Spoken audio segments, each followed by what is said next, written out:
Hey guys, what's going on? It's been a long time since we've seen you guys, but Geekin and Drinkin is back with episode 41. Let's do it. Let's go.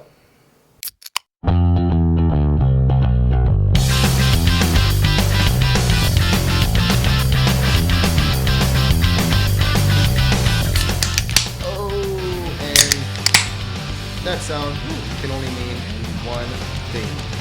What's up, guys? Geekin and Drinkin is back. I'm Eddie. Steven.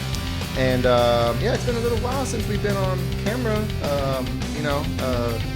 given all this corona stuff, and it's just been a little hard, but we're back. We're finally back. We're excited to be here. We got a great new beer, and we're going to be doing things a little bit different on today's show. But I'm sorry, I was just explaining. Thought you were excited about the show. I'm excited about everything. All right. Been a long. Oh, look at that. Oh, so beautiful. Look at that head. Steven, what are we drinking? Because you're the one who bought this beer. All right, so I found this beer and I thought it was real interesting, and I really love Bock beer. So this is from Texas Leaguer Brewing Company in Missouri City, Texas. This is their Knuckle Bock, German style dark lager. And boy, is it dark. And it sits at 6.4% alcohol volume. Not too bad. So, and they are independent craft, so check them out. That's what we do here on Geekin and Drinkin. I really love the can. It just looks like an old style can, like it's an old beer. like a card, like an old baseball card, like vintage baseball card. Yeah, it says it's a little. I like to read the little things on the can. It says, "Knuckle Bock. We bet you didn't see this one coming. This is a one-of-a-kind Bock that's packed full of rich flavors, yet surprisingly smooth. Baffle your friends when you hand them a Knuckle Bock. If you can find this beer, buy it. And I think so far I've only found it in liquor stores here in San Antonio. So check them out. See if you ever find them. I strongly suggest it because man, that looks beautiful. Haven't had a dark beer on the show in a while, so. Mm-hmm. You ready to do it? Cheers. And if you guys are watching at home, cheers.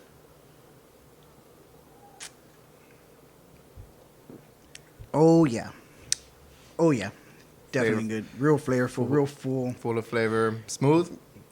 Smooth. Definitely smooth. It's not, for a Bock, I mean, if you're a Bock person, dark beer kind of person, yes, this is it's pretty smooth. Not so bitter at all. I mean, not too bad at all. I'm enjoying it very much. Man, I'm not even talking to my microphone. It's been a while. But yeah, And we got a little change of scenery as well. Yes, we're in our new studio, which is still, being, we're still working on a little bit, but we got a little, some little decorations here for you guys. I got the Alamo Beer Co., Santos from St. Arnold's, the Hulk. We got the probably one of the worst Blink albums. No, I'm just kidding. No, we got Blink album. We got a Spawn comic. We got stuff. Spawn #1. And there's more to come. It's a work in progress, but we wanted to just do things a little different. I mean, it's still gonna be still geeking and drinking all this stuff. But what we're gonna do today, here in a little while, before we tackle some other stuff, we are going to do a full dive into Joker. I know you guys have seen it already. Yeah, have to have seen it. And that's what this today's episode, at least, like I said, at least this episode is going to be about. We're going to, dive into everything about the movie, our hype leading up to it, just kind of just really talk about it in great depth. So, we hope you guys enjoy it. And if you've seen the movie, and you have your own thoughts, comment down below, and speaking of that, if you don't already know, Geekin and Drinkin is back on audio. Did you know that? I knew that. You knew that? I knew that. I'm not sure you knew that. But, yes, back on audio. So you could find us on Spotify. You could find us on Google Podcasts, Apple Podcasts. Just search Geekin and Drinkin. I'll put the links I have in the description. But, yeah, And of course, if you're watching the video, there'll also be some pop-ups coming up. Yeah, so whatever it says here, that's what you type in the search bar. So you'll be able to find us anywhere you can listen to us on the go, or, however you feel comfortable. I'm excited for this episode, you know, because I love Joker. You know, it's one of my favorite movies. I love it so much that I even got Walking Phoenix tattooed on my leg. You know, shout out to Slim Zing. Well, as the Joker, not just Joaquin Phoenix himself. Yeah. But just that's kind good, of before we get started, just recently, the past couple of days, we've lost a few people in the Hollywood industry, I guess you can say. So just want to give toast to those.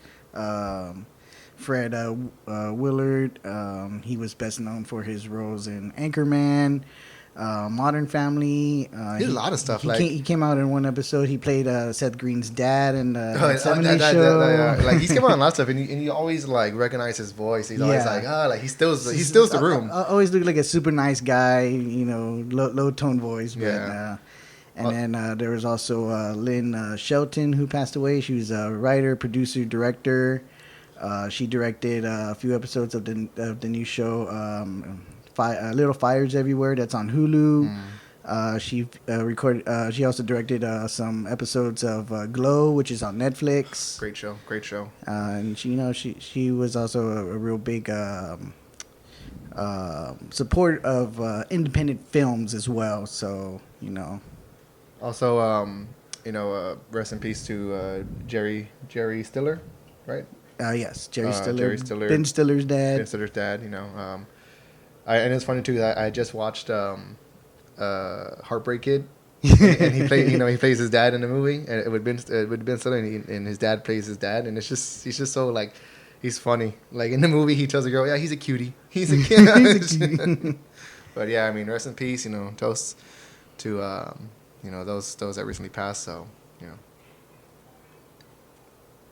But before we get into all the Joker stuff, you want to just tackle some stuff that's been going on. Since we haven't had an episode for you guys for a while. There's been a lot of news stories. The world is still dealing with this corona pandemic. I can't believe we're 60-some days already of quarantine. Yeah, I mean, it's May, and it's still kind of It's already, the year's already halfway up. Yeah, I mean, I know there are some places that have already opened up, at least on our neck of the woods. But I mean, it's still kind of a struggle out there. We hope you guys are doing well. If you were not working, hope you're back at work or whatever. And just hang in there. We really hope that episodes like this kind of help you escape a little bit. So. But yes, like I was saying, there's been a lot of news stories that kind of happened recently, and a lot of it kind of dealing with the Mandalorian season 2. So what we've gotten several different and thing is they haven't been confirmed by Lucasfilm or Disney. Like it's just these entertainment sites reporting. And supposedly some sources that their sources or some of the things that they're getting this from is from people that are supposedly actually dealing with the project itself, the Mandalorian, that are working on it. So that are kind of leaking some of this info out. Well, let's dive into the info. I mean, what they're leaking. I'm not sure. On the last episode, we talked about the cast, the addition of Rosario Dawson. Yeah, we talked Rosario Dawson and Sasha Banks because I know we were also real iffy with Sasha Banks because I think this is going to be her first time acting. And especially for something this big, I mean, the Mandalorian. Dude, if Gina Carano is anything to say, I mean, she killed it in the first season. So yeah. I have, but she's also had some stuff to back her up. She's been in some of the Fast movies and Deadpool, so she's had stuff to kind of back her up, and for her to jump into the Mandalorian, I think was a good transition from that. Yeah, and then sorry, I fixed this.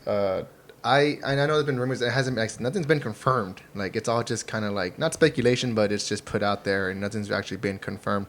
But I know like Sasha Banks has been rumored to play Sabine Wren, which that's awesome. Like she has the hair as a fly. Yeah, I'm like, so like I'm down for that. I'm totally down for that. Some more casting news that we got was I just so many. Like I can't even pick. So there was Ahsoka Tano, Kate Sackhoff. Katie Sackhoff, Katie Sackhoff. who played what's her name in the Clone Wars? She's due to play Bo-Katan. Oh, Bo-Katan, because she does the voice in the Clone Wars. Like she's the voice of. She is the voice. Yeah, she's the voice of Bo-Katan. Man, and I was not aware of that. Oh, hold on, guys. Wait, hold on. No, hold on. I see something. What's that on your phone? Oh yeah, hey. So hey. He's we got somewhere here, but hey, check it out, man. We got some Geekin Drinkin stickers. That was cool. I didn't know that. I was like, hey, did you get a new phone case? No, that's cool. Hey, we have stickers, so stay tuned, guys. I know a lot of you have been asking that you want one. We'll get them to you, and I cannot wait to see these stickers plastered all throughout the city. Back to the news. So Katie Sackhoff, who does play Bo-Katan and who does the voice for Bo-Katan in Clone Wars, is and looking on IMDb, she is credited for it. Oh yeah. She's credited for an episode. So if you guys seen Mandalorian season 1, ended on a huge cliffhanger with Moff Gideon, surviving the crash, holding the dark saber. The dark saber, which is a Mandalorian ancient weapon. Mm-hmm. Because there was only I think one Mandalorian that was a Jedi or had the Force powers. And so he created his lightsaber black. Yeah, black. The black lightsaber. So and from my understanding, the person who holds it has to defeat. Had to have defeated the person previously holding it. So I think the last time I saw it was in Rebels when Sabine Wren came across it. Yes. And she ended up giving it to Bo-Katan. So that was the last time I saw it, which Bo-Katan is played by Katie Sackhoff. Next time we see the Darksaber is in The Mandalorian, the final episode with Moff Gideon. So it's like the huge question of like, how did he get it? Where's Bo-Katan? Is she even alive? So I guess we're gonna get what's going on? I guess we're gonna get our answer, or we're gonna get some form of the answer, which I'm pretty stoked about. How do you feel about that? Are you excited to see a lot? I'm excited because these characters were definitely my favorite characters in the Clone Wars and Rebels. Mm-hmm. Rebels being Sabine was one of the main characters, but Ahsoka Tano was in both the Clone Wars and Rebels, Star Wars Rebels. And just to cut you off real quick, that's something we haven't talked about yet was the finale for season 7 of Clone Wars, which we'll get into, but continue, Yeah, so I know people have always been petitioning for Rosario Dawson to play Ahsoka Tano, and now they're finally going to give her the opportunity to do that. So I'm pretty excited, nervous but excited. Same thing with the character of Sabine, because one thing I've always said, dude, is like one thing I would love to see, especially the way Rebels ended, is to see Ahsoka Tano and a Sabine series, animated series, just like the way the Clone Wars and Rebels was animated. Because don't get me wrong, in spoilers, if you haven't seen Rebels, they Sabine and Ahsoka go off to look for Ezra, correct? Yes. They go off on their own adventures because and two, it's after the events of Return of the Jedi, after the second Death Star finished, because Sabine talks about that, about the war on Endor, the Battle of Endor, and how Rex was involved with that one and stuff like that. Oh, and then we're getting Rex back, a live action version of Rex, also played by the clone himself, or Jango Fett himself. I forgot his name. I thought. No, he's going to play both characters. He's playing two characters. Oh, okay. I didn't get the Rex thing, but I got... okay, so you guys don't know what we're talking about. It was rumored that if you guys have seen Attack of the Clones, Tamora Morrison, who plays Jango Fett, who the clones are, cloned after. Cloned after. And in Attack of the Clones, episode 2, you also meet Boba Fett when he's young. So we all know what happens to Jango Fett, of course. If you watch Return of the Jedi, the Boba Fett's fate has never been confirmed. That he's survived. And he's been in a couple episodes. He's been in an episode of the Clone Wars to kind of show him, and then he's also been in an episode of Rebels. I don't think so. No. Definitely the Clone Wars for Yeah. sure. He's been in a couple episodes where he's kind of up and coming as a bounty hunter. So So Tamora Morrison is been again hasn't been confirmed, but it's been reported that he's gonna appear. I think he is definitely confirmed. Okay, so I think he is. It might that he's set to appear in season 2 of Mandalorian, playing not only Boba Fett, but also playing Captain Rex. Captain Rex, who was again, if you're a fan of these animated shows and you haven't watched them, I highly suggest watching them. They're really like the story it's extended from beyond the movies, and it actually all comes around full circle. Obviously the Clone Wars is taking place between Attack of the Clones and Revenge of the Sith, which the last season, oh my god, dude, leads into Revenge of the Sith. And I was real curious how they were going to do that, and the way they did it was so amazing, dude. Yes, and I was in tears. We're going to talk about it. But yes, so Tamora Morrison is going to be playing Rex and Boba Fett. And Boba Fett. So there's that, Boba Fett. So apparently Boba Fett did survive the the Sarlacc pit. Do you remember episode 5 where Mando teams up with that younger new guy who's killed? And at the end, when one of the assassins had got shot, she's still in the desert, and you see the footprints. Yes, played by Ming something. I say May because her character name is May in Agents of S.H.I.E.L.D. But so that episode kind of left on a cliffhanger. On that one, it's never been resolved. Like they never said who that was, and it's speculation that those footprints was Boba Fett. I don't know. That to me, that's kind of a stretch. Like that's a hard stretch. For me, that's wishful thinking. But but now that he's been confirmed that he's actually going to be in the second season, I mean, it could be a big possibility that that's who it is. And I mean, I'm just so excited for this next season. Oh yeah, I mean, and the thing is, like, these reports are coming out like, oh, so and so joined the cast or so and so's been cast. I'm like, wait, what do you mean been cast? Because they already finished shooting season 2. Like they shot it when season 1 was finished. Like they shot season 2 already. So like, you know what I'm saying? Like, like there's no way they could have just been casted. So it's like there's speculation like, oh, are these castings for like in season 3, or is it for season 2? And they've just been super quiet about it. Like, and if they've been super quiet about it, like kudos to them. Like they're just kind of holding their breath. Especially like Sasha Banks. Like I'm pretty sure she's excited to get that out there if she is in Mandalorian season 2. And I follow her on Instagram, so it's just like there's like no hint or anything like her doing anything Star Wars. Like the only thing that's been out there is just the reports. Just the reports, but I mean, I'm sure too she had to keep her identity secret of what character she's actually playing. Mm-hmm. So. But yeah, man. I mean, I'm super stoked about it. And we'll jump right into it. I mean, season 7, the final season of Clone Wars ended, and I know you and Matthew, have watched majority of the series, and y'all watched the whole last season. Me, on the other hand, I haven't caught up on the series yet, so I didn't watch the full season of season 7. I just watched the last 4 episodes because I knew, I knew going into it, like there was a certain story arc that was gonna be played out in that, and I wanted to see it. And honestly, like me being a fan that I am, I was able to tune into those last 4 episodes, and I still invoked this emotion out of me, just how good it is. Like you said, it leads right into Revenge of the Sith. Like the events that happen in Revenge of the Sith, with Anakin, are happening simultaneously while this episode is going on, and they address that in the best way possible.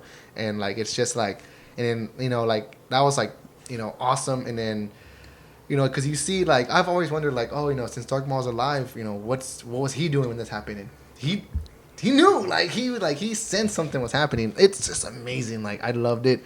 That last episode, was kind of it was more of a closure for 2 of the main characters of Clone Wars, and it ended on this beautiful note, a sad note, but also just real beautiful and kind of haunting of things to come. And you already know the things that are going to come. So it's just it kind of it fills that void between what happened in the movies and now we know what happened between them, and it's just yeah, so because Sorry. So because one of the things that was always a big question during the whole series of the Clone Wars was that everybody was like, "What? Anakin had an apprentice? Like this was never even mentioned in the movies or anything at all. It's like, how is this possible?" And then like the other question leads to like, well, then what happened to her during Order 66? Yeah, like know? did she die? Like she it was always died, speculated that she died. You know, And what happened to her? Yeah, like, and Did- how does his apprentice just go on and not feel anything that's happening? There was, I think there was like a theory, one theory I heard that where they said that Anakin killed her, but obviously that's been proven wrong. Yeah, and you see that, you see exactly, her perspective while all this was going on, and like, and not only that, but you see the struggle of like the clones that were under her. Rex, mainly Rex, because they're like, they have this father-daughter relationship, and his struggle, because he's a clone, he's programmed, and his struggle to I'm sorry, Yeah. It kind of reminded me of like Shawn Michaels and Ric Flair at WrestleMania, where he's like, I'm sorry, it's like, oh no, And then it does the super kick. But sorry, I've been watching a lot of wrestling lately. What's funny? That was his retirement match, and he still wrestled after that. Like, anyway, but yeah, like that. Yeah, I got a tear. Like, especially like there were so many things. I mean, the whole thing with the Rex and the relationship him and Ahsoka had as people who were battling in the Clone Wars. The respect that he had for her, and same for her, the respect that she had for him. One of the things that really got me was the whole part where you could hear where the events of Anakin, Windu, and Palpatine are happening. That she's feeling it. Yeah, not only her, but Darth Maul too. Yeah, and then you can hear it, and it's like, oh my god! I was like, that is right. Badass. That's so amazing. Do you know what other part too? You remember in Revenge of the Sith where Mace Windu says, "I sense a plot to destroy the Jedi." Like a Sith, yes. That same scene was in Clone Wars. They recreated it in animation, but like the scene because the way they shoot it in Revenge of the Sith, they shoot it in a Jedi temple. So like everybody else is hologram. Yeah. But in this one, they show Ahsoka's perspective where she sees them. She when she's talking to him in that room, the holograms, and he says the same lines. Obviously, Mace is still at the temple at that point. Yoda is at the planet with the Wookiees. Yeah, because she. And then did you also notice too at the beginning of one of the episodes of the final 4 episodes that it shows the Jedis are scattered everywhere, and it shows like where they're at, and it's like, oh shit, those are the same exact locations that they showed on Revenge of the Sith when Order 66 took place. It's the way they did it, like I tip my hat to Dave Filoni. Like I'm just like, Jesus, dude, like he gets it, and I'm glad that he's like at the helm with Jon Favreau for Mandalorian, because it's just like makes it even more better. Yeah. And then speaking of Star Wars, I know we have a couple minutes before we go to break. It was announced that Taika Waititi is getting his own Star Wars movie. We're getting another movie, and it's not part of the saga. Obviously the saga's over. And when we say saga, we mean the Luke Skywalker, the Skywalker story in general. And we don't know what the setting or the time period of this film is going to be, but I'm just excited straight out just for the simple fact that it's Taika Waititi, and he's teaming up with the writer from 1917. So it's just like, oh man, and if you guys seen the last episode from Mandalorian season 1, which was directed by Taika Waititi, one of the best episodes of any episode of TV that I've ever seen, I'm super excited to see what he's gonna bring we know what he's gonna bring to the table, but I'm super excited to see the story he's gonna tackle, because we know he could do it. He's done it with Thor. He revamped Thor. Thor was dead in the ground. And he was like, nope. Now everybody loves Thor again. Yeah. So I do. I'm super excited for and then for the next one to come out, Love and Thunder. And I know you still haven't seen What We Do in the Shadows, the movie. Yeah, but you have seen Jojo Rabbit. Yes. So just to speak to him as a director, like he's amazing. So like I'm super super stoked. He can be silly, but at the same time he can definitely bring you down in tears. Oh god, yeah, yep. So I mean, that's a lot of the news that's kind of like been on my mind that I want to talk about. Well, I had a couple of things, but we'll take a quick break. It's just a couple snapshot stuff that I wanted to talk about. But yeah, we're gonna take a quick break. Maybe get a refill. I'm about halfway done, so boom. We'll be right back. Hey guys, and welcome back to Geekin Drinkin. I'm Eddie. I'm Steven. And we did introductions already, so you guys already know that. Well, we're back from break. So, what's up? I was like, are you talking to me? No, but you said you had some things you wanted to talk about. We were talking about Star Wars before we went on our quick break, and a couple of things I just wanted to mention because, like I was saying, a lot of the stuff that was going on in the last 4 episodes of the Clone Wars was really leading into Revenge of the Sith. I don't know if you noticed, but there was also a character from the Solo movie. As we know, Darth Maul made a cameo on Solo. Paul Bettany's character, Dryden Voss. Yeah, Voss. Okay, yeah.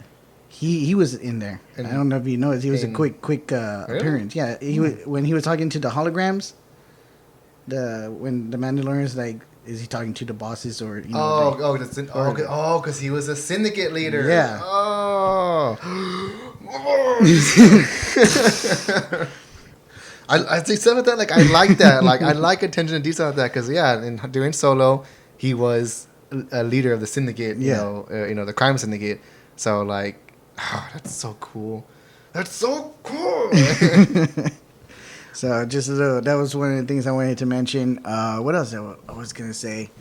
Obviously Rex has been a big character in a lot of stuff, and it was confirmed that the old guy. Was it confirmed? The old guy, yeah, it was confirmed that the old guy in the Battle of Endor on Return of the Jedi was Rex. Yeah, so he's been and Sabine even talks about that.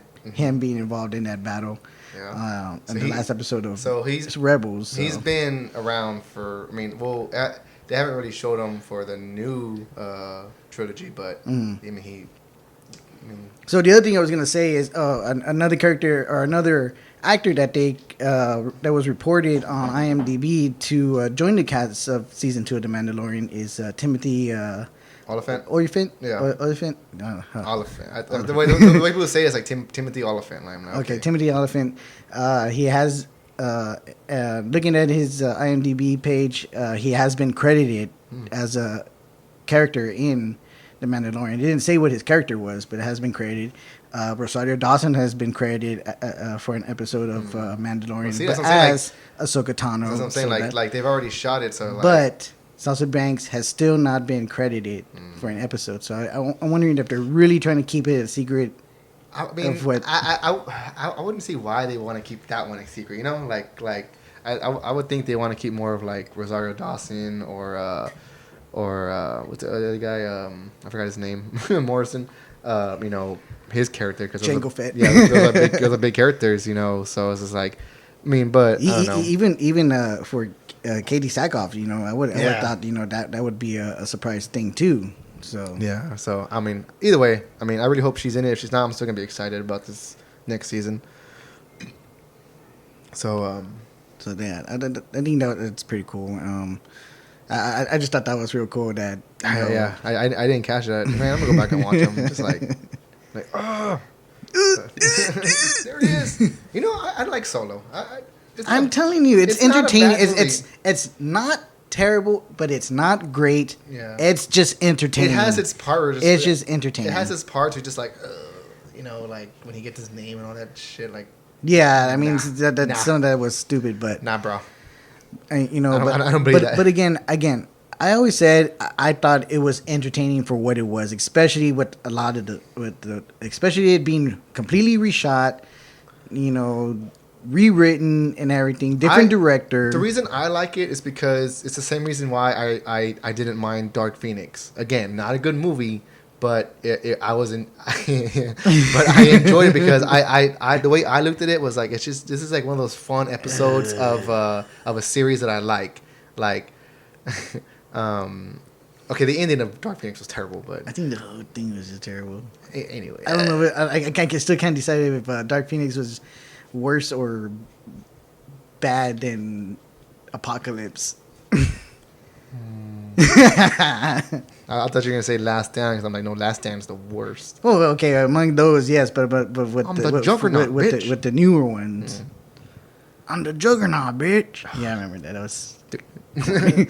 I'm so glad they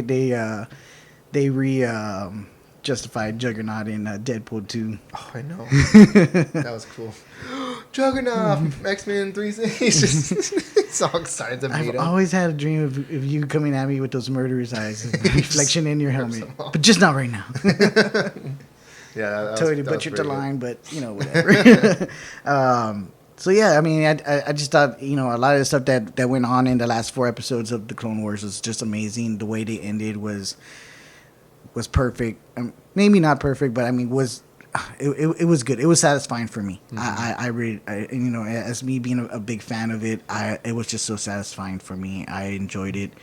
I'm definitely gonna go back and watch those last 4 episodes. I mean, even the first 4 episodes of it with the rowdy bunch or whatever, the stormtroopers. Yeah. I mean, even those 4 were good.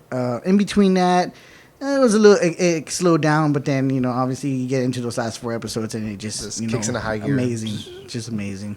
Yeah, I mean, if you guys haven't checked it out, go. I mean, of course, check it out. You know, watch new things. Stop watching the same Office episodes like I do. Or that 70s show. Yeah.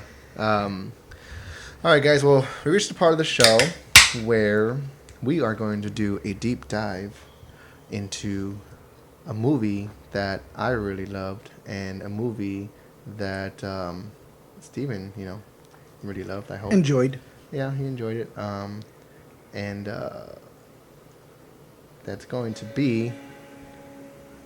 Can anybody guess what movie it is? I mean, I said it earlier. It's a Joker. We're doing a deep dive into Joker. And you're doing that. That's one of the things I definitely wanted to talk about. I love that. I love that so much. Sorry, but yes. Okay, so Joker came out 2019, starring Joaquin Phoenix, Robert De Niro as he beats. Who else is in it? Those are like the main ones. Directed by Todd Phillips.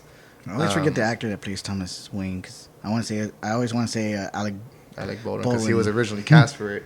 So what we're gonna do, you know, like I say, you know, we're gonna dive into the movie. But first off, you know, I want to discuss a little bit your hype leading up to the movie. You know, I still remember where I was. Brett Francis Conroy, who played Penny Flick. Arthur's mom, Penny Flick, and then Brett Cullen, who played Thomas Wayne. Cool. Yeah. I mean, so yeah, like, you know, I still remember where I was when I heard the news that Joaquin Phoenix was cast as Joker in a Todd Phillips directed movie, and I was like, wait, whoa, what? You know, because at the time of that, Suicide Squad, you know, was already out, and you know, there have been talks of doing like one-off movies of like a Joker and Harley Quinn spin-off, or like a Harley Quinn movie, and all this stuff, you know. So there was a lot of like, you know, up in the air stuff going on. But yeah, when I first heard the news that Joaquin Phoenix was cast, I'm like, awesome. But I million questions in my head. I'm like, what about Jared Leto? You know, even he wasn't great, but just like I kind of felt like he was pushed to the side. I really still think that Jared Leto could have done a lot better. I just don't know if that's the Joker that he just chose to go with, or if that's the Joker they wrote for him. I just think that I really do think he could have done a lot better. My personal opinion is that that's the Joker he wanted to do, but the way they cut his scenes made it just seem just weird. Like I feel like if we would have got more from him, it would have, like we would have saw more of his twisted side rather than his kind of high end, rich, high maintenance side. Yeah, which a lot of people don't like, but I also see it as a different take. Every Joker. From Cesar Romero to Jack Nicholson, Heath Ledger, Jared Leto, and even Mark Hamill. They're all different types of Joker. Like, nothing. I really don't think any of them are the same. There are similarities, obviously, because they're all playing the same character. But I feel like each actor brought their own twist on the character, and some of them work better than others. Like I know a lot of people love Jack Nicholson. I'm like, he was fine, Well, I mean, because that was my Joker. Yeah, that was the Joker I grew up with. That's I went to go see Batman in theaters, and I was like, because at the time the only Batman I had was Adam West Batman with the pow and bam, and the goofiness, and then to get Tim Burton's Batman, I was like, holy shit, this is a whole other and that was like a game changer back then. Like people didn't. Sorry, there's a fly distract. People didn't expect something like that, and it was dark. For the time, it was dark. It was gritty, like kind of like how we saw dark. Batman Begins. It was real gritty and kind of like real life. It was different. And it was definitely different. And then you got Ben Affleck's Batman, who's like more of a physical presence. Brute. Like he doesn't have the suit to help him. Like no, he's all fucking muscle. But. Regardless of all the Jokers, my initial thought for Joaquin Phoenix, I'm just like, oh, he's a great actor. I can't wait to see what he's gonna do with this. And so, needless to say, yes, I was very excited about it. How did you feel when you first? Oh, not when you first heard it, but just leading up to the film. Were you excited? Well, I mean, I can't really remember where exactly I was when I heard the news. For sure, I just remember the rumors of there was going to be a Origins Joker movie. Oh yeah, that was the Origins. Yeah, and I was kind of like, what? Like, how are they going to do this? And then when they said that Jared Leto wasn't going to be a part of it, I was like, okay, what is definitely going on? What is going on? Like how is that possible? Mm-hmm. I mean, how is this going to be tied in with the DCEU universe? How is all this going to work? And I think at the time too, there was a lot of uncertainty with Ben Affleck as Batman. So and then there was that whole thing going on. But it was Ben Affleck wasn't going to be playing Batman anymore, especially after the failure of Justice League. Was Batman even going to be in this movie? Yeah, was he going to even be in it? What's going on? Then as it started getting more and more, then they were like, okay, this is going to be like a 30-year-old Joker, and I'm like, okay.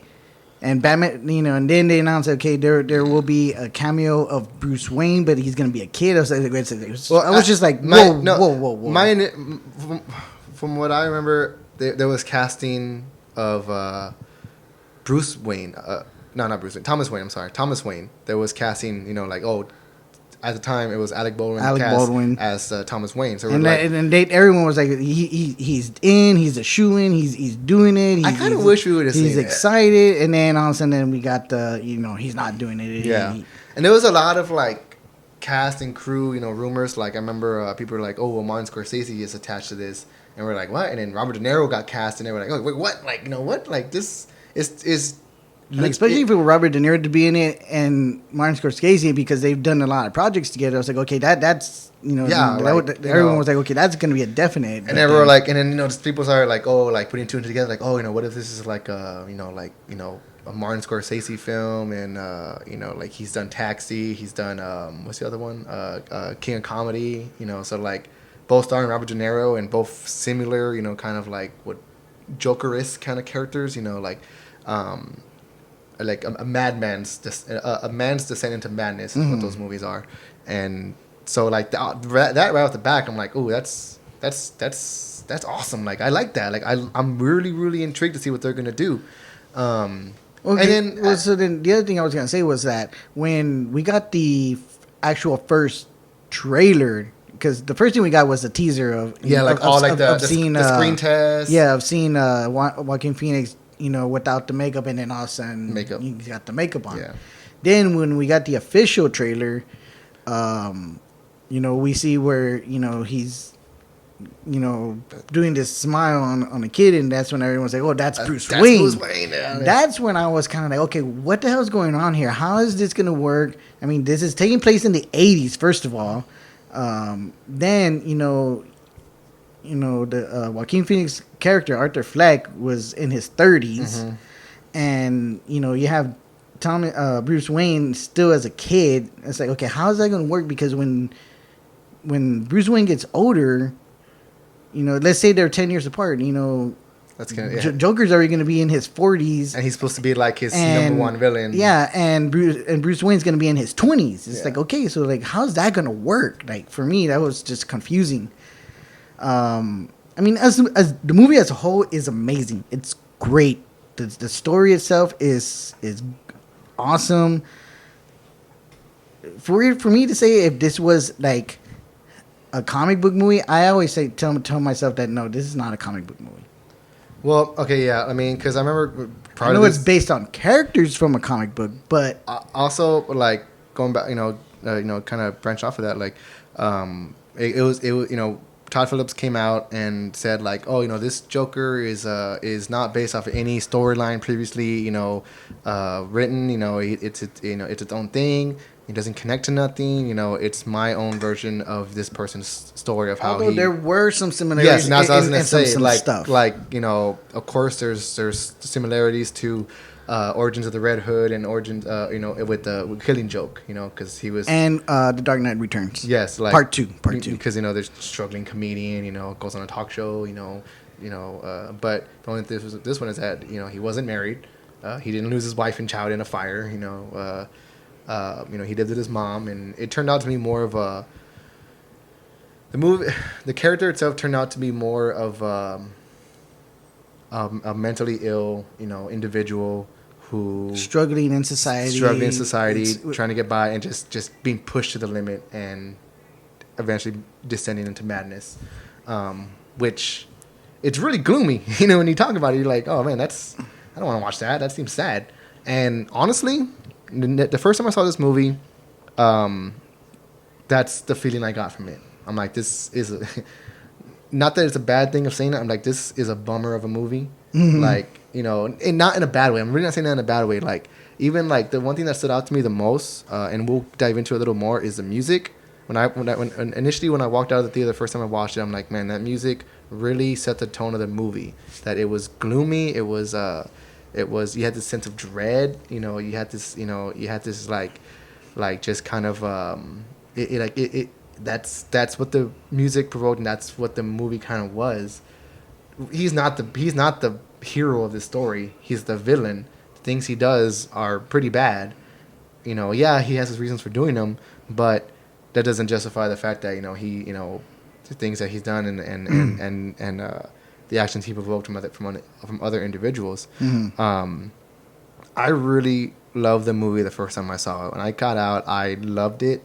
Like I said, I had those feelings of like, man, this is a bummer, but this is what this movie's supposed to be. It's supposed to invoke that feeling of like, it's supposed to make you feel uncomfortable. It's supposed to make you cringe. And like I remember leading up to it, before I saw it, it had been released, and the critics watching, they're like, oh, this is gonna provoke like, someone to act out. This is gonna provoke violence. This is gonna cause another shooting. There's a lot of that going around.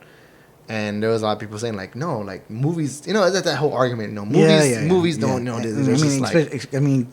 Considering the tragedy that happened in Aurora, Colorado. Yeah, so it's just like there was a lot of that going around. People were like, protesting. Which was understandable. I mean, yeah, I get it. The time we live in now, it's really sad that's the new normal. It's ridiculous, but yeah. But that's also why I like this movie, because not only did it prove everybody wrong, and it didn't provoke any violence.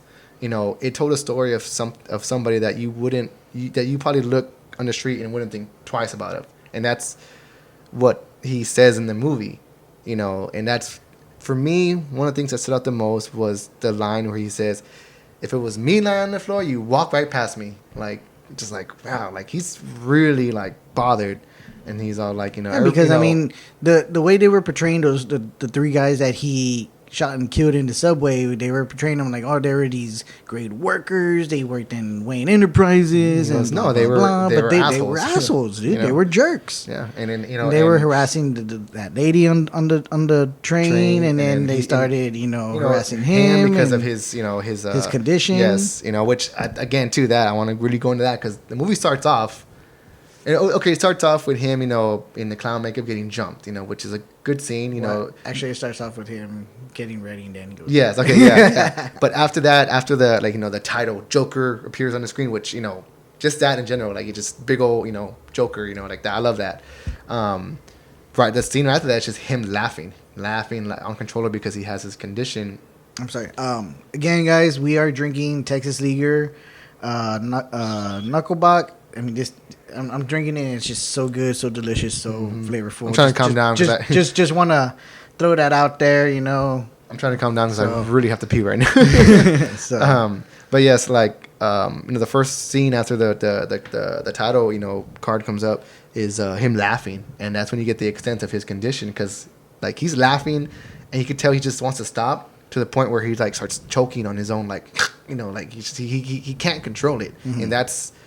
You see that right away, and so you understand right away. You understand, like, oh, okay, like, he has his condition. He even says, I'm a comedian, and you look at his notebook, the jokes he writes. You can tell he's just really like he knows it's pretty dark. He knows his place in the world, and he's not happy with it, and he knows the world that he lives in, and it's disgusting. Even like the way they shoot the city, there's piles of trash. It's dirty, Gotham, city, and it shows that, and it shows like a place that would drive a person mad. Yeah, and especially like the part where he's talking to the lady and the therapist lady or whatever, and she asks about his journal, and she reads that one line. What does it say? I hope after I died, something. Oh, yeah, I hope my death is more funnier than my life. Yeah, and she's like, that's pretty dark. that is dark. Like, I'm just like, damn. Like, and that's what I'm saying. Like, that's why I like the movie, because it shed light on, I know people feel this I know people feel this way in the world. There's a lot of people in the world, and there's somebody out there who feels that way, and it's just like, that's the way I saw them. Like, not that they're going to do something bad, but just like, it makes you think twice about, you don't know the full story behind somebody's, why they are the way they are. Don't just because somebody is struggling with something doesn't mean that they're weird or anything like that. Like, it's just, it's just really just hard. In general with everything. Yeah. And then for me, the thing with this Joker, we're gonna take a break here in a little bit, but just one thing I wanted to say real quick is, for me, I think the competition for this Joker, they totally bypassed Jared Leto, and I felt like they were like, okay, our competition for Joker is Heath Ledger. I mean, because I know a lot of people were huge Heath Ledger fan, of his Joker, his portrayal of the Joker, and so seeing Joaquin Phoenix, bringing out this character, I think he, not that he was trying to outdo, but he knew that his competition was more of Heath Ledger's Joker. And if you guys don't know, like, Joaquin Phoenix did win an Academy Award for his portrayal of Joker. He won an Oscar for this movie, and in his acceptance speech, he thanked Heath Ledger. He's like, my friend. I wouldn't be here without him. This is for him. And like, I was like, that's, and in a sense, I'm like, that's awesome. But I'm thinking like, man, he just. Fuck Jared Leto. Just like, fuck Jared Leto. We're going to take a quick break, and we'll be right back with more Joker. And we are back. Oh man, I had to use that restroom pretty bad. We got our refills, and we're ready to get this conversation. Usually that's needed. Always got to go, dude. that whole last segment, I was about to run out the door, but I couldn't leave you hanging. Thank you for joining us. Like I said earlier, we're drinking Knuckle Bock from Texas Leaguer Brewing Company. And in Missouri City, Texas. Yes, Missouri City, Texas. I have no idea where that's at. So yes, and you just joined us or whatever. We are talking about Joker, so let's get back right into it. So the last thing I was saying is that, I think the biggest competition that Joaquin Phoenix had, and I mean, I don't really know which other way to put it, but I really don't want to say competition is, comparisons, I guess. Yeah, I guess that's a good word, is, was against Heath Ledger. Yeah. I mean, Heath Ledger gave us an amazing Joker for the time that when we were getting the Dark Knight movies from Christopher Nolan. He was the first one to win Best Supporting Actor Academy Award Oscar for his performance for a comic book character, for Joker. So he kind of paved the way for other actors to do this and do it in a way that's gonna get recognition. Unfortunately, Jared Leto just couldn't hit that. I don't know if it's. I don't think Jared Leto was really trying to outdo what Heath Ledger was doing. I think Heath Ledger. I mean, Jared Leto was just trying to go for something different, going his own way, pretty much. Yeah, because you could and that sucks though, because Jared Leto is actually a really good actor. He's an Oscar winner actor. He was amazing in Dallas Buyers Club. Oscar. I mean, he had a small part in it, but I mean, he was pretty good in Fight Club. He also came out in one of my favorite movies of all time, Blade Runner 2049. He has a small part, but the way he plays it, it's amazing.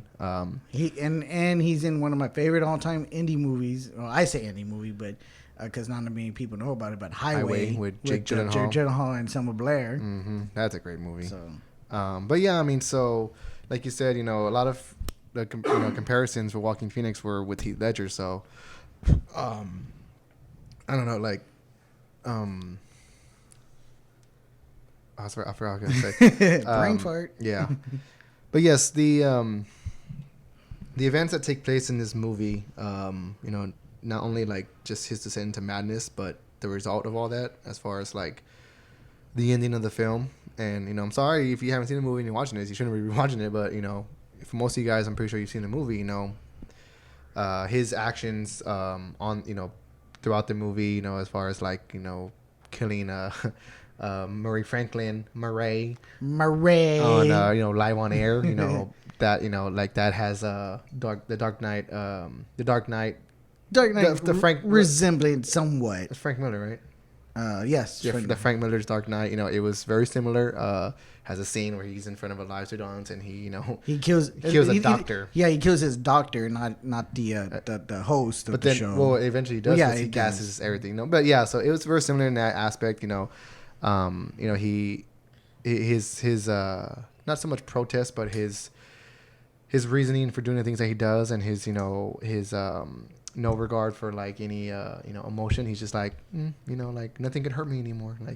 Like that whole scene. What more can you do to me that y'all haven't already done? Yeah, like that scene where he's talking to Robert De Niro and he's telling him that like I did this because those guys were jerks. If it was me sitting on the floor, you would walk right by me. He's all like everybody out there is I forgot what he says. He says like everybody just yells and screams, now nobody's civil anymore. Yeah. Because no one knows what it's like to be the other guy. Like, like that whole monologue that he does, like it just like, man, like that.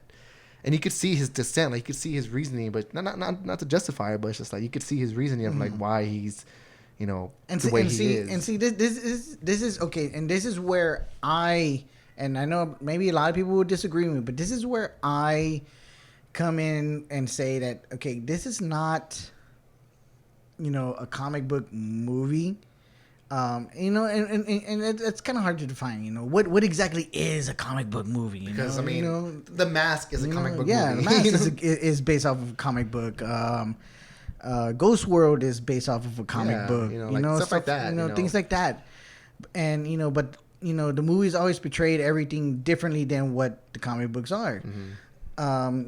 This one definitely does that. Yeah. Because, and he said that he was going to do that. But this is where, I kind of think, okay, this could even alone could just be its own movie, of a man, gone mad with society. Without the Joker moniker. Without the Joker moniker on it, title or whatever, that puts on, makeup, to, kind of hide himself, I guess, behind something that that he really is. And that's the art of it, because like the whole makeup thing, in the beginning of the film, he's a clown for hire.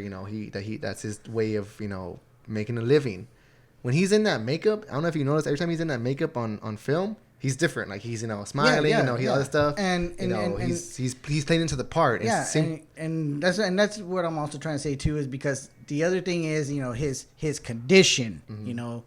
He has a spontaneous laugh when he gets uncomfortable, when he gets nervous, when he gets scared, things like that. So it's not like a laugh that he's like that he wants to do. It's forced upon him. Yeah, because it's just the way his and that's what I'm saying, because I wanted to jump in with other Jokers, because like other Jokers, the whole laughter thing, because it is a big deal, because that's one of his trademarks. Is that he has that laugh. He does those laughs because what the crimes that he's doing, he thinks they're funny. He thinks that they're hilarious. Going back to definitely going into the animated series, with Mark Hamill's Joker, best laugh. The Joker does his laugh because him fighting Batman and him doing stuff to him, he thinks it's funny, he thinks it's hilarious, he thinks this is the best thing ever. It's not a conditioned laugh. It's a laugh because he knows what he's doing. It's bad, it's evil, but he enjoys it. Same thing with the Joker with Jack Nicholson. It's the same thing. He thinks that everything that he's doing is hilarious. And also the deformity he had made his face into a permanent smile. So he's like, no, everything is funny. Heath Ledger's laugh was more of a sadistic kind of like, sadistic, again, I'm enjoying what I'm doing, and this, it's all a joke. Jared Leto was the only one that ever felt forced. Like, every time he laughed, I'm just like, like I was like, oh. There's one laugh that I did like is when he's in the club with Common. And he's all like doing this thing, but he does that thing with his mouth with the tattoo. And he's like, and I'm just like, that was cool. But other than that, like most of his laughs were just like, for me, they had no reasoning. I think the laugh that I like from Jared Leto is when he was in the helicopter shooting. He's like, yeah, because again, he's just enjoying the madness. He's enjoying the madness. The things that he's doing. And so then going back into Joaquin Phoenix's joke, it's like. Joker. That's why I kind of feel like this is not a comic book movie. This is just a movie of a guy that's just down on his luck. Society is terrible. Things are just happening to him, and he doesn't know how to really cope with it properly. And he finds a way to cope with it, and it just happens to be that's like it's descent into madness. Yeah. Granted, the things that happened to him when he was younger, he had that scene where he looks through his mom's psychiatric file, and saw that he was abused as a kid, saw that he was adopted. And and that everything that he was told was a lie. And that that the condition of the abuse from of one of the abuses that he had, stemming from his gave him the condition. Yeah.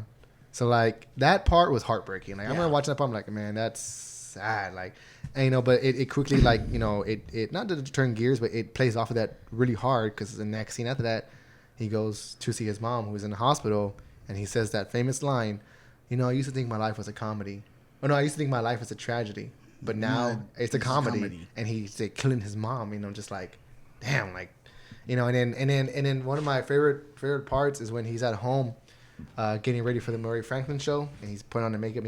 It's that one scene where he has just white makeup, and the two guys he worked with, the Rando and the little guy, I forgot his name. Gary. Yeah, Gary. That's probably one of the best scenes in the movie, because he's like there, and like his, they're like, oh, we can check up, and we heard about your mom, and he goes, oh yeah, my mom passed away. I'm just celebrating, like, like what, like, and then of course he kills Rando, the guy who kind of like quote unquote. Plus the his whole physical condition too, because you're talking about that part. Because he's just like you can just see how his contorting. Yeah, and everything is like, oh man. Like so like and then he's there smoking. And like for me, when I see people like that smoking cigarettes, I'm like, oh, like I could smell it. I'm just like, ugh, like. And then and of course he Rando and Gary are there, and Rando's the guy who in the beginning of the movie gave him the gun and was like, "Nah, I didn't give you no gun, you shouldn't have a gun." And that kind of like in a sense, turn his back on him, and so he kills him, and kills him in a really brutal way.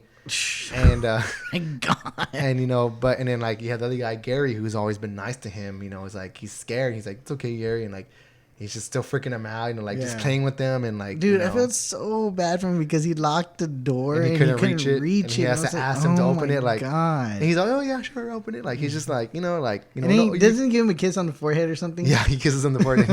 Like that. Like I'm just like, oh, like that is like I love that. Like because like and that's it, like at that part he's off his meds. He's killed those washer guys. For me, that part is so Joker. Yeah, like for me that is so saying, Joker. Like you see the difference between Arthur Fleck, the struggling Arthur Fleck, and then you see the Joker. Like they're two different people, but it's the same guy.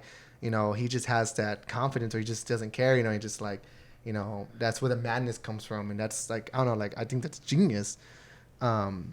I mean, Todd Phillips definitely did a really good job with this film, and I'm not afraid to say that. Like people are like, oh, this film wasn't directed right. I'm like, what are you talking about? This film is good. Like it's not a bad film. Like it's good. Like like just because it's something you may not agree on or something that you may not like doesn't mean it's a bad film. Like I hear people always shit on this film. Like why? Like it's not bad. It's a good film.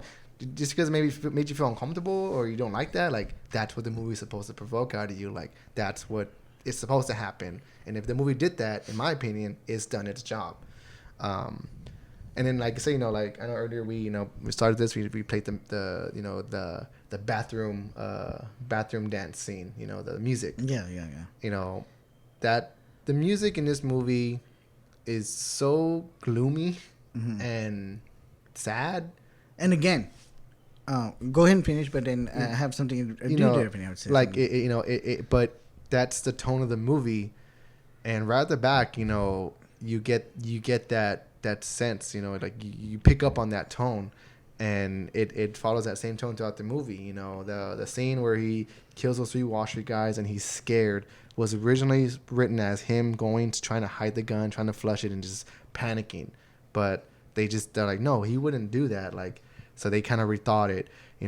At the time, I guess Joaquin Phoenix got the music from, and I'm not going to try to pronounce her last name. I'm so super sorry, but Hildur, is her first name. She's the composer for this film. And she won. She's the first female composer to win an Oscar for her work. She won an Oscar for this movie, which for best original score. Yes, for and my opinion, well deserved. Well deserved.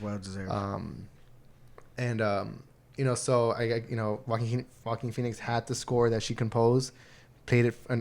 Todd Phillips, I'm sorry, the director, had the score that she composed, and played it for Joaquin Phoenix. And in that moment, that whole dancing thing was improvised because of Joaquin Phoenix hearing that music for the first time and just feeling it. So I think that stuff like that is real interesting, because it's off the cuff. You're just kind of going with it. It's improvised, and it worked because he's scared. He's I'm pretty sure his adrenaline is rushing, but I'm sure in that brief moment, he finds a sense of peace. He's like, I know what I just did, and it feels good, and I'm gonna embrace it. Like that was him embracing it, because right after that, there's just that scene where he goes and kisses Zazie Beetz, which we supposedly. Which so it's like, what my question? I'm like, who did he go and kiss then? Like what was he doing when he was thinking about all that? Yeah. Like what was he really doing? So again, too, the thing is with the music, with the with the score of the movie. Again, I'm not trying to take away anything from the composer Hildur. Again, I'm not gonna try to pronounce her last name. I mean, she's got a real unique last name. Unique last name.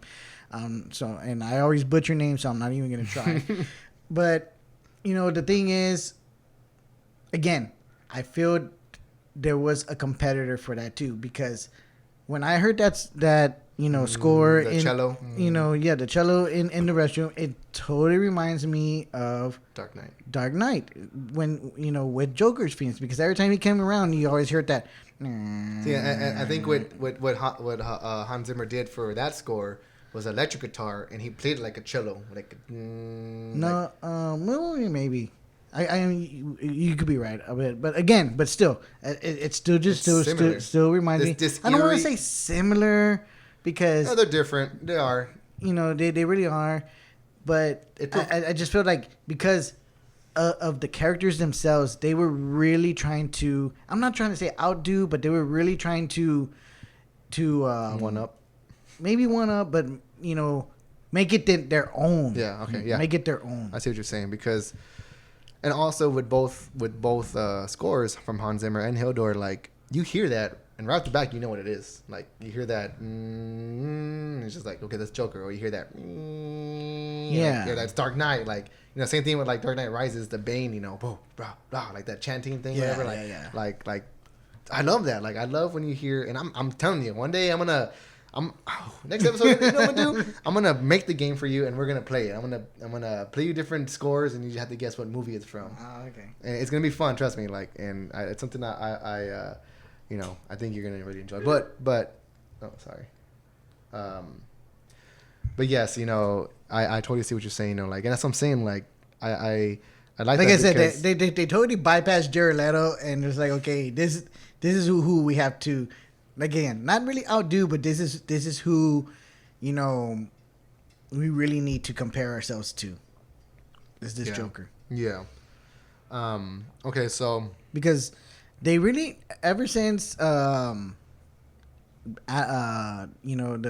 series Batman with Adam West and Tim Burton's Joker, Tim Burton's Batman and his Joker, they've never really done those Jokers again, other than in the animated series. That he was this kind of like gangster guy. Well, I mean, in as far as from what I done my research on, Cesar Romero's Joker was a professor who turned to crime and became, the Joker. And paint over his mustache. Yeah. As far as, all the other Jokers after that, that's when they do the whole accident that, the Acme chemical. See, and the thing I was thinking is too, like, that makes Heath Ledger's Joker more unique is that we don't know what made him.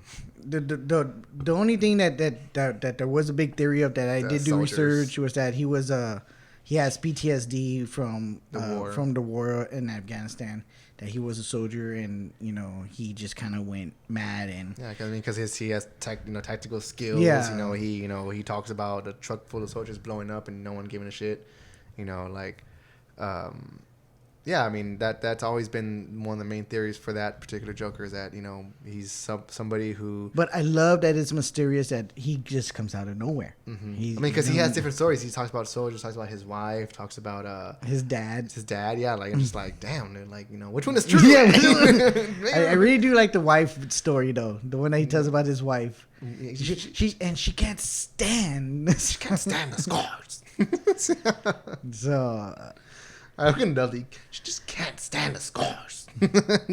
I wonder if Maggie Gyllenhaal was like, man, this guy's bread because he just finished eating the shrimp. The shrimp, and if you notice that the movie, his teeth are yellow. Yeah, his teeth are real yellow. And can you imagine what those scars smell like?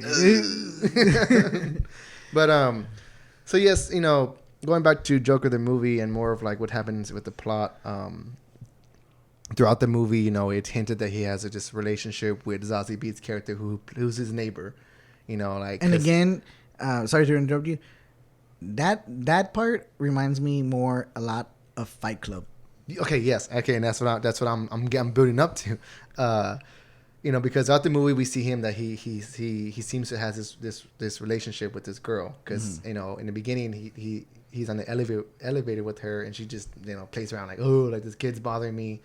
So he's all like, she likes me, or something, I guess, So throughout the movie, she's interested. Yeah, throughout the movie, we see them interacting, going, he kisses her, all this stuff, She goes to his set, his comedy set. Yeah, and then she's also by his side when his mom's in the hospital.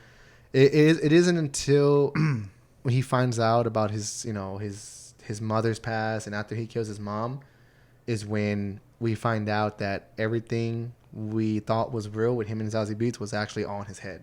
Mm-hmm.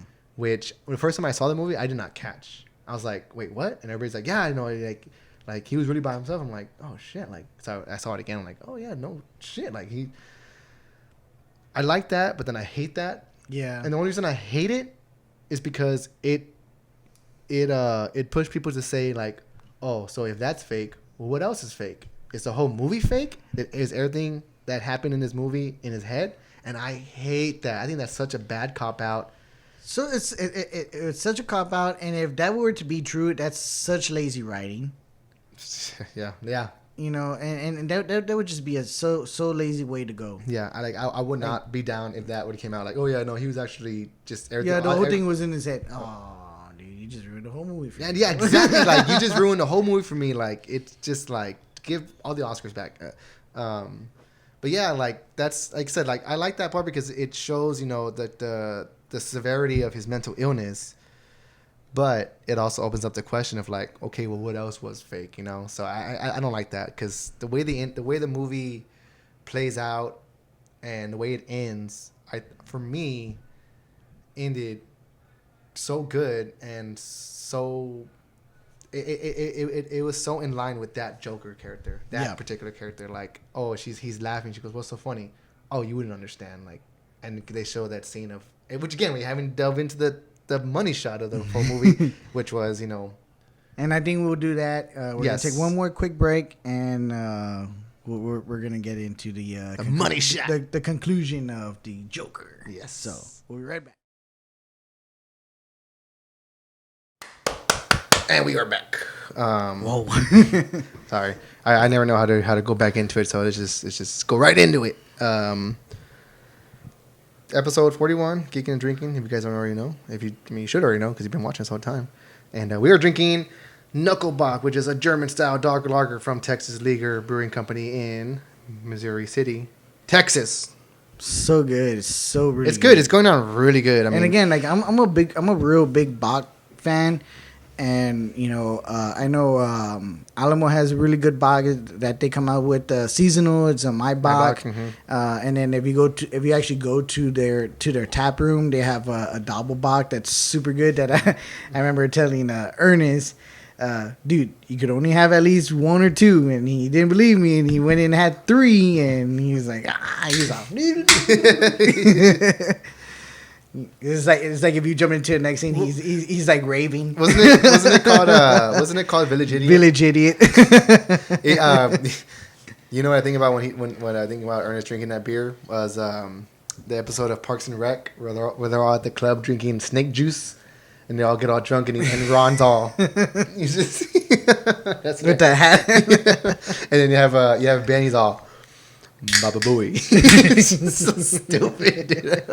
Did you see The Office? I mean, the Parks and Rec quarantine special? Yes, it was so good. It was good. I didn't know it was only 30 minutes. I thought it was gonna be like an hour special, but it was only like a 30-minute special. You know what kept bothering me, and it's such a nitpicky thing, because like they show Ben and Leslie Skyping. I guess they're in different rooms or whatever. I forgot what. Well, she was supposed to be in her office. Okay, yeah, in her office. But if you look in the background, there's a wedding picture of her and her actual husband.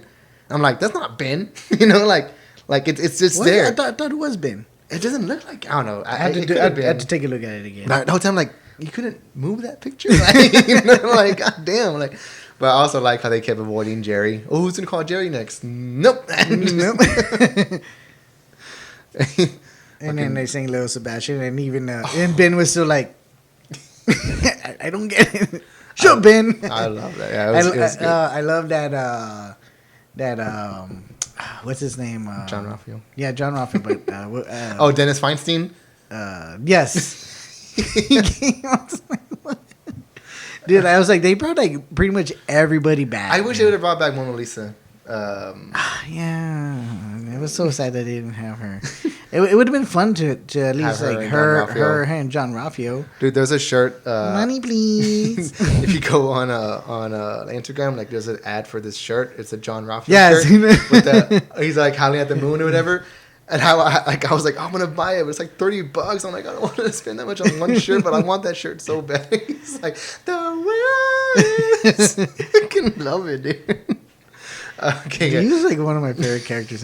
Like when it did the side characters, and I can't wait because he's gonna star in that new show Space Force with Steve Carell. Oh, yes. So I think that's gonna be pretty fun. So I'm I excited know for that. him and the guy from Silicon Valley, Thomas. Oh, they have that Middleton. Yeah, that improv. That set. improv set on Netflix. I want to see it. I started watching one episode and I couldn't get into it. Yeah, I mean, I can kind of understand because even the preview itself, when they did the you have to be like really like open to try and like improvise comedy, and you have to be patient with it because it's not like hard hitting. Like, oh, this is always funny. Like, no, like you have to like really like tone it like, okay, this is improvised. This is kind of like their style of comedy, what they do, and it could be funny. You just have to like be patient with it because it has it's fresh on Rotten Tomatoes. Like people like it, so it has to be good. I'll probably try it again, but I tried watching it because at the time I was watching Silicon Valley, so I'm like, oh, I want to watch this. Dude, Silicon Valley is the best. Dude. It's what, because at the time, like I was almost getting into Big Bang Theory, but then like I remember one day I was watching one episode, and then the next one came on, and I was like, that's the same joke they just used in the last episode. Yeah, I can't. And so then I started realizing like a lot of their shit was just recycled. I was like, and so that's why I stopped getting into it. And then I don't know how one day I just sprung and I was like, I'm gonna check out. Oh, it was because T.J. Miller. T.J. Miller was there. I was like, I'm gonna watch this show because I knew only T.J. Miller and Martin Starr too. Yeah. And Guilfoyle. Yeah. So then I started watching it, and dude, that first episode caught me. And even the whole first season, man, with the whole dick thing. Oh god! What if he? And then whole equation. What was it? We'll call that DTF. No, he'll call it DTF. Dick to floor ratio. Dick to floor ratio. So stupid. He's like, oh my god, just like that. So guys, if you have not seen Silicon Valley, check it out. I mean, the whole series is already completely done, but it is freaking hilarious. We can all agree that Russ is this guy fucks. This guy fucks. I can tell. I like how he always showed like Jared. Oh, this guy fucks, and then like Jared's like dating, like has all these chicks, and then Dinesh is all like, oh man, this guy does fuck. Did you see the? Okay, I don't know if it was the season before the last season. How many seasons are there? 5? 5, yeah. Okay, so the 4th season when they're trying to go look for the gamer guy. Mm-hmm. You've seen them all, right? Yeah. And then fucking Zach Wood's character, Jared, he's like, how about we fucking kill you, motherfucker? I was like, what the fuck? He gets all thuggish, right? Because he's an orphan. Yeah. So like, you motherfucker. Like, I like his character better than I did like him in The Office. Yes, I think he's so much.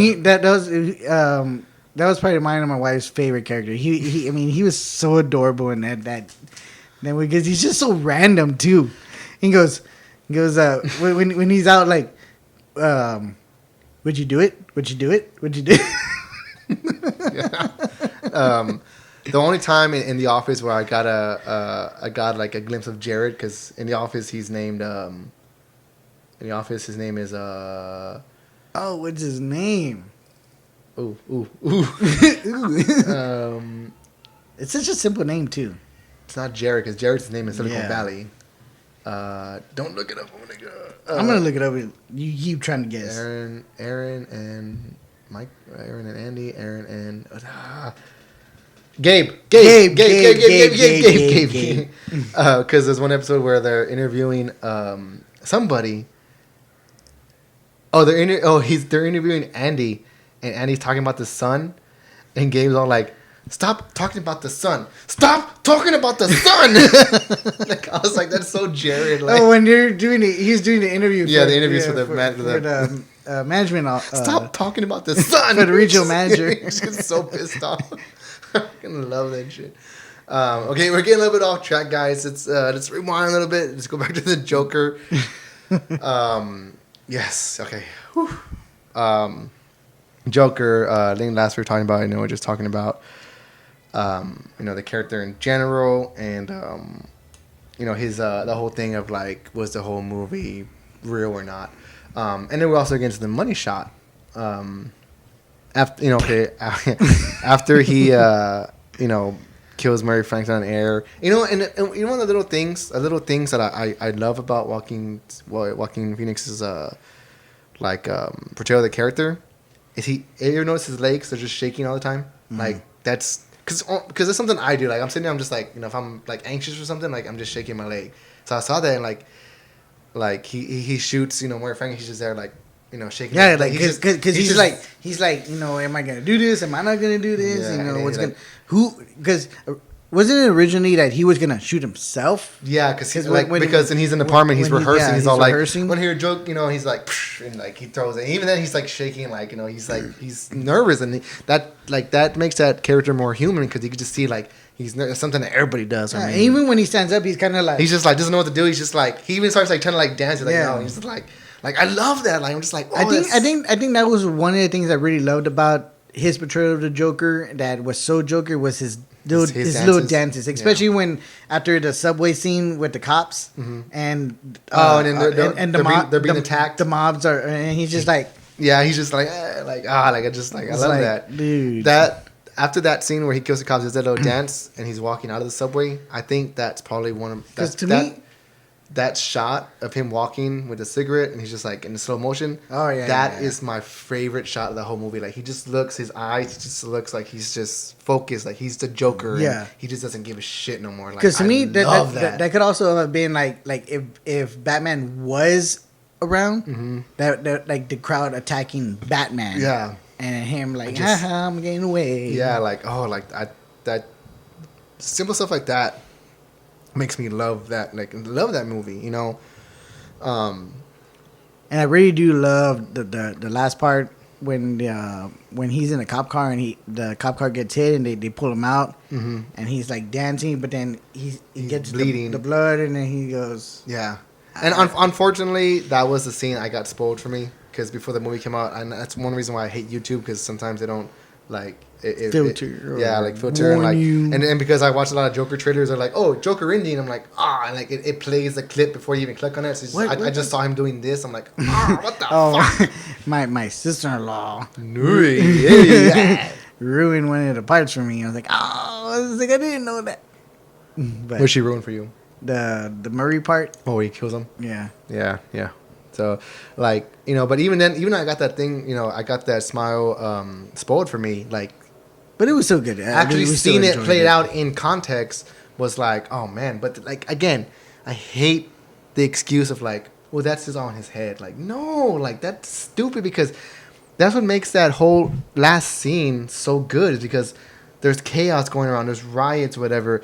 And because of that, that's a result of what he did on the show, and because of that whole riot, you know, everything going on in the streets, led to the birth of a superhero, the birth of the greatest superhero, you know. And when that was happening, when I saw like Excalibur, and I see his family running out, I'm like, I was in the theater, I'm like, like, oh my god, and then you see the clown look at him, I'm like, oh, so, I was like, oh my god, they're gonna fucking do it, like. So when I went to go see the movie, I went to go see it with my nephews, and when that part came around, I was like, and I was surprised, you know, even my nephews were like.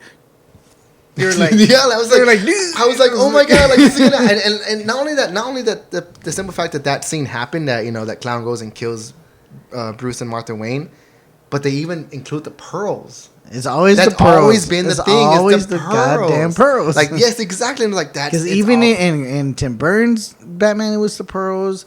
Christopher Nolan's Batman was the pearls. The Dark Knight. The Dark Knight, Batman versus Superman was the pearls. The Dark Knight. Batman Begins. Yeah. You know, and then it always leads back to those pearls. And that's what I'm saying. Like I saw him, like, because he just like takes on, like, oh, and then like. And again, and like the movie ends, you know, where, you know, he's in the psychiatric ward and he's laughing, which the director has come out and said that laugh he's doing in the psychiatric ward is that's a genuine laugh. Every laugh before that has either been forced or part of his condition, and I don't know, like that leaves the book really open ended. You know, leaves the story really open ended because you could interpret that however you want. I choose to interpret that as, you know. He knows what's gonna happen, you know, because he says you just won't get it, and then they show that shot of Bruce Wayne there with his parents dead, And I mean, us as comic book fans or people in general that know the story of Batman know what that is. Yeah. That's an iconic moment in Batman lore. And just the fact that he's like, oh, you won't get it. Like, oh, like for me, that's just like him playing with the audience. Not so much for the movie. It's him like, you know what's gonna happen. Yeah. You know, and then the movie ends. You know where that's life. That's life. You know that Frank Sinatra song and then he's walking the hallway with blood on his shoes and then don't even see the blood like running. Yeah, like it's just like it's real open ended, but it's just like I don't subscribe to that like, oh, this is all fake and he's he was in the psychiatric. I'm like no. I don't know, man. Like I really love this movie. But the only thing that doesn't not take me away from that could be a possibility is because at the beginning of the movie she even tells him, do you remember when you were locked up or I'm like ugh. Yeah, exactly. I remember watching the movie again. I'm like, oh, don't tell me they're like that. That's like that's foreshadowing something because he's just like doom doom. And then, like, I don't know, yeah. And even in that part where she asks him if you remember, like, she tells him, I think it's another thing she tells him, I'm not going to be seeing you anymore. So it's like, at the end of the movie, like, why is she still there, like. But I don't know, like, I would never subscribe to the I don't want to either. Yeah, it ruined it for me. Like, it ruined it for me.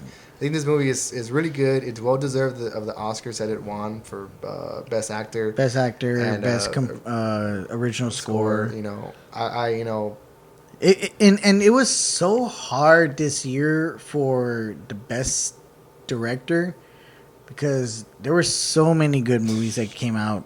Even Best Picture, even Best Picture. I've seen every Best Picture except for Little Women and Parasite. This is what I would have loved. Okay, as much as I love Jojo Rabbit, it was so good, really good. Don't you say it. But I think I would have loved to see Todd Phillips get Best Director and Parasite get Best Picture. Yeah, I kind of I hate when they do that when they're like, oh, best director is so and so and Best Picture is his movie. Like, yeah, that's come on now. Like, I get he's Best Director, and he probably made a good movie, but just like. I hate that those two are simultaneously for the most part. Similar. Yeah. Pretty much. Yeah, I'll probably go opposite way, whatever, I forgot his name, Ben-Ho, or I forgot his name. I'm not going to try to, but the director for Parasite, I would like to see him win Best Director and see another movie win Best Picture. Not necessarily Joker, because... Well, I mean, because I haven't seen Parasite, and not that I don't want to see it, but my problem is that not that I don't like subtitles. It takes you out of the movie. It's just because I have a problem with reading and fast. And so me having to read something real fast, and then I always have to go back and rewind. And it takes you out of the movie. It takes me out of the movie, and then it takes me forever. What would probably be like a 1 hour movie takes me like 3 hours to watch. So that's just my only issue. So I probably won't recommend Train to Busan for you because that's probably one of the best zombie movies I've ever seen in my life. It took me like forever to watch Labyrinth. Oh. And I love that movie. That was such a good movie. Okay, can I say this? Is that part of the reason why you don't like Inglourious Basterds so much? Probably. Because of all the subtitles. But yeah, I get that. But see, for me, like, I watch this movie with subtitles, even with the like. Yeah, I know because my Hulu is always on subtitles. I'm sorry. Yeah, I don't have to miss stuff. I'll have to give you your own account. But yeah, like, because even now, like, when I watch, like, lately I've been watching a lot of wrestling documentaries, and I take out the subtitles because it takes me out of it. I'm like, I want to focus on what's going on, So, like, yeah, I get it. I get both sides of it. But it's just more my issue because since I've been dyslexic, it's just really hard to keep up with subtitles, And that's just the thing, though. That's what I hate about it because I know a lot of movies watching it, subtitle is the best way to watch it. but if you dub it, it's just not so good because so like one of the things is like on Netflix there was a show called Marianne, which was a horror series, but it was in France, and we tried watching it with the subtitles in French. And I was like, I can't do it. I just can't. If I'm gonna get into it, I have to watch it. So watching it in English and just the English dub is just so bad. Yeah, like it's like it's roughly translated. Yeah, it's just like for me, it takes me out of it. Like their mouths are not exactly. So yeah. So, but I mean, it was still good though. We still watched it, and it was still good. And it just sucks that they're not gonna go for a second season because the way it ended, we would think it was gonna go for a second season, but they're not. Yeah. So let me ask you this: if you can remember, how many times have you revisited Joker after watching it initially in the theater? How many times can you say that you sat down and watched a movie? Okay, so I've seen it in theaters, and I was briefly watching it at one time that my wife was first watching it. Oh, when we were here? When y'all were here. But I wasn't really paying too much attention to it. I want to say I've seen it 3 times, but paid attention to it Twice. 2 times. So has there in theater, and then the 3rd time I watched it because I wanted to be prepared for this conversation. So was there anything that you saw that you didn't see before? Was there something you didn't like or liked even more that you didn't before? Anything that changed in your reactions? To be honest with you, it was the opposite for me. It was more things that I didn't like than I liked. So it kind of like you saw a lot more kind of flaws. Not flaws, but just stuff that didn't resonate with you. But just things that, like I say, why I don't think this is a comic book movie. Okay. Well, I mean, that's not necessarily a bad thing. I mean, that's just. I mean, I could see that. I could see that not being a comic book movie because, like you said, it could be any story of somebody. Yeah, it could just be any story. Descends into madness, which, again. But, again, not taking away from anything from the movie. The movie itself is amazing. It's great. I love it. I love the storytelling. I love the shots of it. I love the score. The only one thing that threw me off the first time. I know what you're gonna say. Was the staircase. Yes. But the song that they used for the staircase dance. Because in the movie it was so out of character. Because in the movie they used the score. Yeah, in the trailer, yeah. In the trailer like they dancing, used the score. Like it made it more. But then in the movie they used that song. And then they kind of faded out and then started using the score when they started showing the cops, when the cops started looking at him. That's probably the one part of the movie I just wish I could erase. Yeah. I mean, the stair scene is good. It wasn't terrible. But it wasn't terrible because... It was... Okay, it wasn't bad like the way Spider-Man 3, Tobey Maguire dancing bad. That's true. It was not that bad. Have you seen all the pictures of both of them on the stairs? He's all... It was not that bad. I could kind of see, like, hey, kind of thing. But I thought, as the movie as a whole, it was amazing. It was great. I love it. I could rewatch it overs and overs.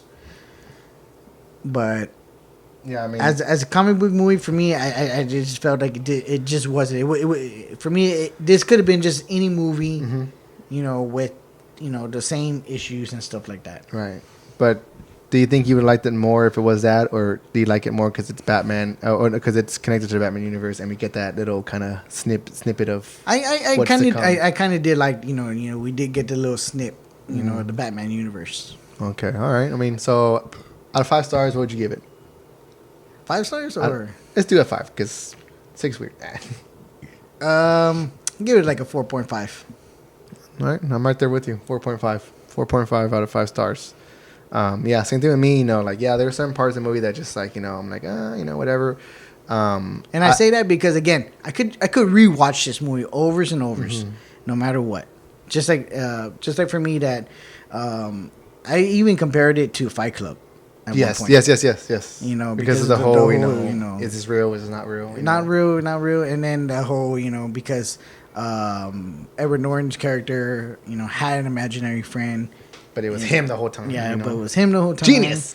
You know, and you know that could have even been like a Joker movie in itself. Yeah, could have. Yeah, you know, he could have had like been him and like had this crazy friend, but yeah. the whole time it was him. You know, and he's the one causing all this destruction. Since the movie Mayhem, Project Mayhem, and you know other things like that too. You know, since the movies come out, and I initially saw it in theaters, I think I've seen the movie. I would definitely put this in my top 5. Yeah. Definitely. Me too. I mean, I only have a because my number one is Fight Club. I could definitely put this in my top 5. Mm-hmm. Yeah, I think for me it's definitely top 5. And since the movie's been out and I watched it in theater, I think after that I watched it like 4 times, just because like I don't know, like it's one of those movies that I just put on and you know I can't look away. You know, I'm just like, oh, you know, it's not one of those things I put on I could just ignore, but. And there's not really anything in the movie itself, too, that makes me cringe. Like, no. Or I'm kind of like, ooh, I wish they didn't do that. But okay, yeah. If I had to cringe for anything, it's probably just for what's happening in the movie. But like I said, that's something that the movie is supposed to provoke out of you. So it did its job. So I applaud it for that. But yeah, I mean, you know, I'm right there with you, 4.5. Definitely in my top list of movies I've ever seen, and I mean, I don't want a sequel. I don't want a sequel. I don't want to. I really don't. I do not. I think, you know, after watching it the third time and actually officially watching it the third time, no, I don't. I wouldn't want a sequel. I would love to see something else. Yeah, like I feel like the story was. I would love to see another Origins, like to say maybe like Riddler kind of thing. You know what I mean? Mm-hmm. That'd be like explore more possibilities and just I know this movie of other villains and you know I really like it because this is one thing I did like. This was supposed to be like an Origins movie, but you know to focus only on the Joker, it's on himself and his background and stuff like that, his supposed background. I really like that. So I would love to see something like that with other Batman villains of almost like this is why they did it. This is why they became See, and there's even like one of those rumors that like, oh, the Joaquin Phoenix character in this movie is not the actual Joker. The actions that he did, gave birth to the actual Joker. The Joker is somewhere in that crowd cheering him on, like that's a theory, which, I'm not against. I'm not fully against. It's understandable. I would still say that was a little cop out, little lazy. I get that. I totally get that. But it's just like, can you really see this Joker up against a Batman? And for me, I'm like, no. Like I can't. Yeah, definitely no. So that's what I'm saying. Like that's how it makes sense to me. But I mean, like I said, the story, the way the movie ended, leaves it real open ended. And to each its own. How you feel about the movie, what you took away from it, that's your opinion, and nobody's right, nobody's wrong, and that's what's great about movies. Well, guys, I really hope that you enjoyed this deep dive into a really great movie that we both really enjoyed, and I hope you guys enjoyed it, and I hope you guys enjoyed this show. If you're looking for new beer to try, I highly suggest you guys check out Knuckle Bock from Texas Leaguer Brewing Company. This is a German-style dark lager, and you can see right now it's a dark lager, and it's really good. Don't be scared by the darkness or the 6.4 alcohol. It's it's a good beer. Take your time with it, but it's a good beer. Definitely something to. I mean, I know I've had 4 already, but definitely something to appreciate. Yeah. A really good flavor, a really good. Beer to appreciate. It's like these two are the appreciate and these two are the party beers. Yeah. And I enjoyed those and oh man, I really want more. Some more. We do, if you guys follow us on Instagram or and I know a couple guys have commented already. We do have stickers, and we'll have more details about how to get your hands on some of these. I'm really forward to sseeing them. Spread out across the city. I know a couple of of our personal friends that do follow us. We'll definitely try to get some out to you guys because we really want you guys to have some. So so stay tuned. I said, hope you guys enjoyed this episode and let us know if you like this kind of format. We're gonna be keep doing things differently every episode now. So, but we're glad to be back. We're happy to be back, and we're glad for our little setup here as well. Yes. As always, you can find us on YouTube. You can also find the audio-only version on Spotify, Apple Podcasts, Anchor app. Download the Anchor app. And don't forget to follow us on Facebook, yes, Instagram. We do have Twitter. Don't really use it, but it's there. It's there, but we're definitely active. I think for the most part, if you want to connect with us, it's Facebook and Instagram. Instagram and Facebook. So do that, and we appreciate you guys' support. We're not going nowhere. We love doing this, so we're going to keep doing it as long as we can.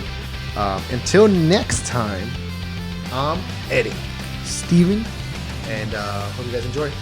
Cheers.